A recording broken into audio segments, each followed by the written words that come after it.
ఓం నమో భగవతే వాసుదేవాయ. శ్రీమద్భాగవతం. ఓం శ్రీ గణేశాయ నమః. శ్రీమాత్రే నమః. శివాయ గురవే నమః. శ్రీకృష్ణ పరబ్రహ్మణే నమః. శ్రీ గురుభ్యో నమః.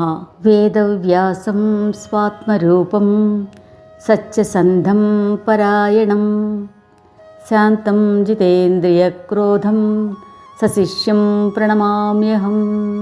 తత్వ విషయాలు వివరిస్తూ శ్రీకృష్ణుడు తత్వములు 28 అని చెప్తాడు.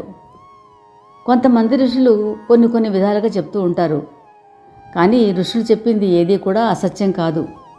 తత్వములన్నీ కూడా ఒకదానితో ఒకటి అంతర్భూతాలే ఉండటం వల్ల వారు చెప్పే సంఖ్యలు కూడా నిర్ధారించబడ్డాయి. కానీ అవి వాదన కాకూడదు. ఆత్మస్వరూపం తెలియని అవిద్యాపరుడు ప్రకృతి ఆత్మ కంటే వేరు అని గ్రహించక దేహాభిమానంతో సంసార వలయంలో చిక్కుకుంటాడు. కర్మఫలంగా గుణభేదాలను అనుసరించి జన్మలు ప్రాప్తిస్తాయి. సత్వగుణం ఎక్కువగా ఉంటే ఋషి దేవత్వాది జన్మలు, రజోగుణం ఎక్కువగా ఉంటే అసురత్వము, తమోగుణం ఎక్కువగా ఉంటే భూత పశు పక్షాదులుగా జన్మ లభిస్తుంది. స్వప్నం ఎలా అసత్యమో జగత్తు కూడా అలానే అసత్యము. విషయాసక్తి వెడనాడాలి. ప్రతీకారం తీర్చుకోవాలనే కోరిక ఉండకూడదు. అవమానం సహించడం శ్రేయస్కరం.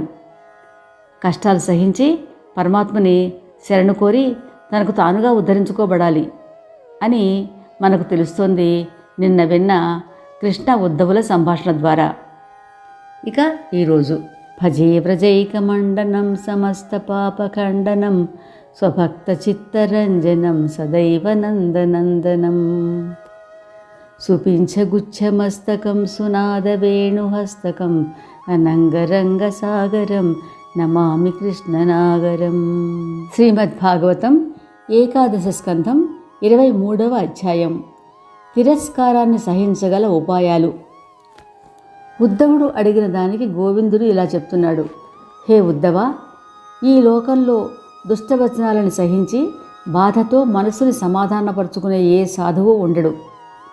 నీచులు వదిలిన మాటల బాణాల వల్ల మర్మస్థలంలో కలిగిన గాయాల బాధ ఎంత ఉంటుందో వాటికన్నా మిగిలిన లోహరూపంలో ఉన్న బాణాల దెబ్బలు ఎక్కువ బాధ కలిగించవు.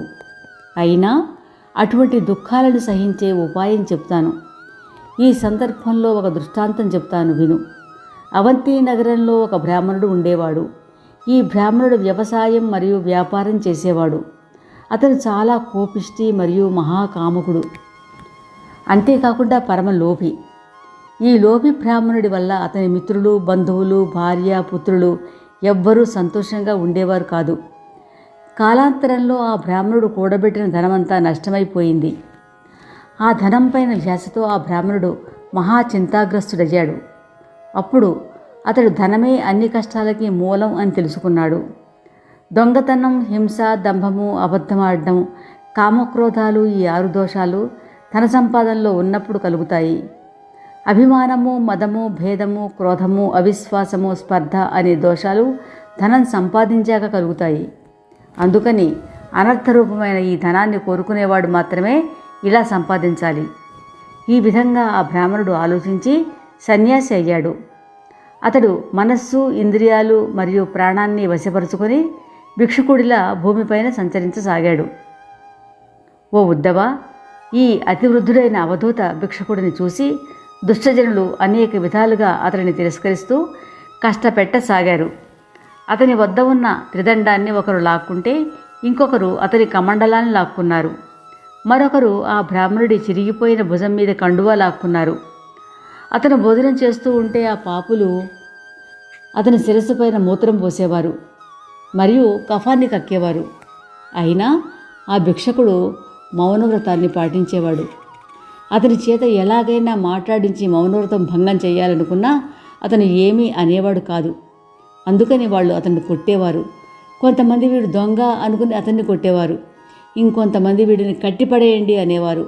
అయినా ఆ బ్రాహ్మణుడు మనుషులలో అధములైన ఆ జనుల కృత్యాలను తిరస్కరించి సత్వగుణం వల్ల అబ్బిన ధైర్యంతో ఉండి ఈ భాగవత కథని గానం చేసేవాడు. బ్రాహ్మణుడు ఇలా అనుకున్నాడు. ఈ జనులు, దేవతలు, గ్రహాలు, కర్మలు, ఆత్మ మరియు కాలము ఇవి ఏవీ నా సుఖదుఖాలకి కారణాలు కావు. మనసు ఒక్కటి మాత్రమే కారణం. ఈ మనస్సే సంసార రూప చక్రాన్ని తిప్పుతుంది.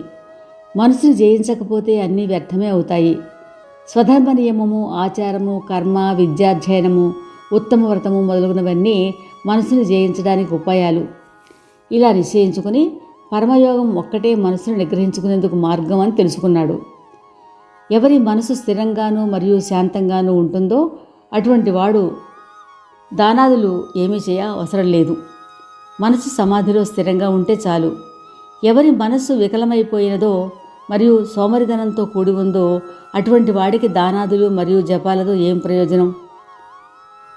మనస్సే సుఖదుఖాలకి కారణం. మనుషులు, దేవతలు, ఆత్మ, గ్రహాలు, కర్మలు మరియు కాలము వీటిలో ఏదీ కూడా సుఖదుఖాలకి కారణం కాదు. ఒకవేళ లోకులు సుఖదుఖాలకి కారణమైతే వారికి ఆత్మతో ఏం పని? ఏదీ లేదు. సుఖదుఖాలను కల్పించేది కానీ వాటిని చేసేది కానీ ఆత్మ కాదు. ఒక శరీరం సుఖదుఖాలని ఇంకో శరీరానికి ఇచ్చి తన సుఖాన్ని పొందాలి అంటే ఆ సుఖదుఖాలు శరీరానికే కానీ ఆత్మకు కావు. అందుకని నేను ఎవరిపైన కోపం చూపించను. ఎప్పుడైనా తన పళ్ళతో నాలుకని కరుచుకుంటే అప్పుడు ఆ బాధలో ఎవరిని కోపగించుకోవాలి? ఒకవేళ సుఖదుఖాలకు హేతువులు దేవతలైతే ఇంకా ఈ ఆత్మ ఎందుకు? దేవతలకి కూడా దుఃఖ కారణాలు ఉన్నాయి. ఇంకా దేవతలకి వికారం కూడా లోనవుతూ ఉంటుంది. దేహంలో ఒక అంగం వల్ల ఇంకో అంగానికి దెబ్బ తగిలితే పురుషుడు తన శరీరంలో ఎవరిపైన కోపగించుకుంటాడు?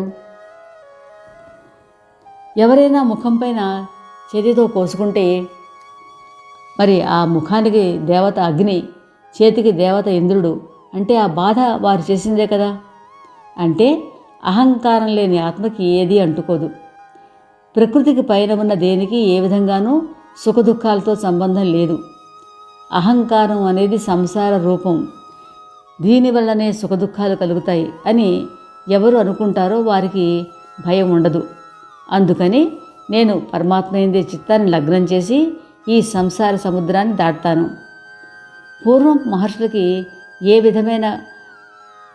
విధంగా పరమాత్మ పైన నిష్ట ఉండేదో అటువంటి నిష్టనే నేను ధారణ చేసి సాక్షాత్తు మోక్షాన్ని ప్రసాదించే భగవంతుడు వాసుదేవుడి చరణాల విందాల పాద సేవ చేస్తూ పాపం లేని సంసార సముద్రాన్ని దాటుతాను.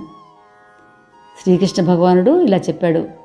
ఓ ఉద్ధవ, ఆ విధంగా ధనం నష్టమై తర్వాత వైరాగ్యం ప్రాప్తించిన కారణంగా ఎవరి పరిశ్రమంతా నివృత్తి అయిందో సన్యాసం స్వీకరించిన భూమి మీద తిరుగుతూ ఉన్న ఆ ముని దుష్టజనులు దుఃఖం కలగజేసిన స్వధర్మంలో చపలచిత్తుడు అవ్వలేదు.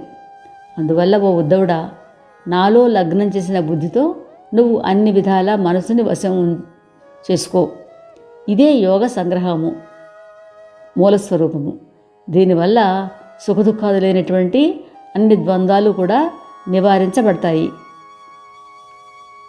ఇది శ్రీమద్భాగవతంలో ఏకాదశ స్కంధంలో 23వ అధ్యాయం. రేపు ఇదే సమయానికి ఏకాదశ స్కంధంలోని 24వ అధ్యాయం సాంఖ్య యోగ కథనం మన మోహనవాణి ద్వారా విందాం. శ్రోతలకు ధన్యవాదాలు. మోహనవాణి పోడ్కాస్ట్ వింటున్న శ్రోతలందరికీ హృదయపూర్వక ధన్యవాదాలు. వినండి, వినిపించండి, వింటూనే ఉండండి. మోహనవాణి తెలుగు పోడ్కాస్ట్ మీరు వింటున్నారు. మోహనవాణి. ఇంతవరకు మన ఛానల్కి ఎవరైనా సబ్స్క్రైబ్ చేసుకోకపోతే ఇప్పుడే ఈ క్షణమే సబ్స్క్రైబ్ చేసుకుని ఆ పక్క నుండి బెల్ బటన్ మ్రోగించి మమ్మల్ని ప్రోత్సహిస్తారని మనస్ఫూర్తిగా కోరుకుంటూ సర్వేజన సుఖినో భవంతు, లోకా సమస్త సుఖినో భవంతు. ధన్యవాదాలు. స్వస్తి.